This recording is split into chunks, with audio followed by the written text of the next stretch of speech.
મુખ્યમંત્રીનું નામ બસ થોડી વારમાં જ થઈ શકે છે જાહેર। દેવેન્દ્ર ફડણવીસનું નામ લગભગ નક્કી છે, બસ જાહેર થવાનું બાકી છે। બપોર બાદ કેન્દ્રીય ગૃહમંત્રી અમિત શાહ મુંબઈ જઈ શકે છે। સીએમના નામને લઈને પેચ વચ્ચે શિંદે જૂથનું મોટું નિવેદન। મુખ્યમંત્રીના નામને લઈને કોઈ નારાજગી નથી તેવું શિંદે જૂથની શિવસેનાએ કહ્યું છે। એટલા જ માટે એકનાથ શિંદે રાજીનામું આપ્યું અને ત્યારબાદ હવે ચર્ચા એ થઈ રહી છે કે દેવેન્દ્ર ફડણવીસ બનશે મહારાષ્ટ્રના નવા મુખ્યમંત્રી।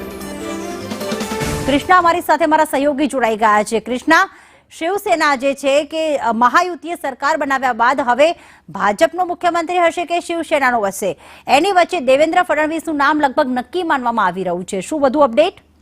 જી બિલકુલ, મહાયુતિએ જે પ્રચંડ જીત મેળવી 2 દિવસ પહેલા પરિણામોમાં આપણે જોયું કે 288 માંથી 131 બેઠક તો માત્ર ભારતીય જનતા પાર્ટી જ પોતે મેળવવામાં સફળ રહી છે।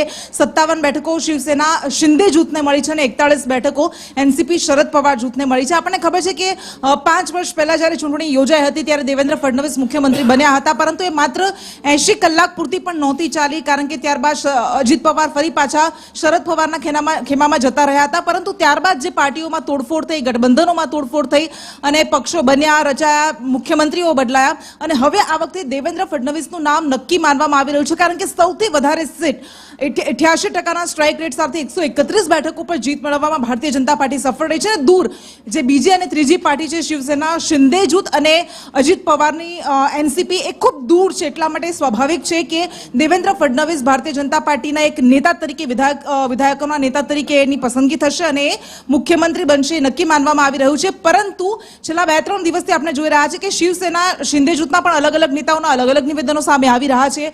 એમના પ્રવક્તા છે શીતલ મહાત્રે, એમણે એવું કહ્યું હતું કે મરાઠા સમુદાય એવું ઈચ્છે છે કે મહારાષ્ટ્રના મુખ્યમંત્રી એ મરાઠા હોય અને એટલા માટે શિંદે હોવા જોઈએ। આ ઉપરાંત આગામી સમયમાં સ્થાનિક સ્વરાજ્યની ચૂંટણી પણ આવી રહી છે અને એટલા માટે મરાઠા ચહેરો એ મહારાષ્ટ્રનું પ્રતિનિધિત્વ કરે, મુખ્યમંત્રીનો ચહેરો હોય એ અત્યારે ભારતીય જનતા પાર્ટીના અને મહાયુતિના પણ ફાયદામાં રહેશે એવું એમણે કહ્યું છે। કે આજે એ જ શિવસેનાના નેતા દિલીપ કેસરેકરે એવું પણ કહ્યું કે મુખ્યમંત્રીને લઈને કોઈ પેચ ફસાયેલો નથી, એટલે દેવેન્દ્ર ફડણવીસ મુખ્યમંત્રી હશે ને 43 કાઉન્સિલ ઓફ મિનિસ્ટરનું મેક્સિમમ પદ અત્યારે 43 હોઈ શકે નિયમો પ્રમાણે, એટલે વધારેમાં વધારે જે ધારાસભ્યો હશે એ ભારતીય જનતા પાર્ટીના જો ફૂલ રહે છે તો 26 ધારાસભ્યો એ કાઉન્સિલ ઓફ મિનિસ્ટરમાં સ્થાન લેશે ને જો અત્યારે એ 20 ધારાસભ્યો ટોટલ કાઉન્સિલ ઓફ મિનિસ્ટરમાં સ્થાન લે છે તો એમાંથી 10 ભારતીય જનતા પાર્ટીના હશે, 6 શિંદે જૂથના હશે અને 4 એનસીપીના હશે એવી સંભાવના છે। પ્રતિ બિલકુલ, આભાર તમામ વિગતો માટે કૃષ્ણા।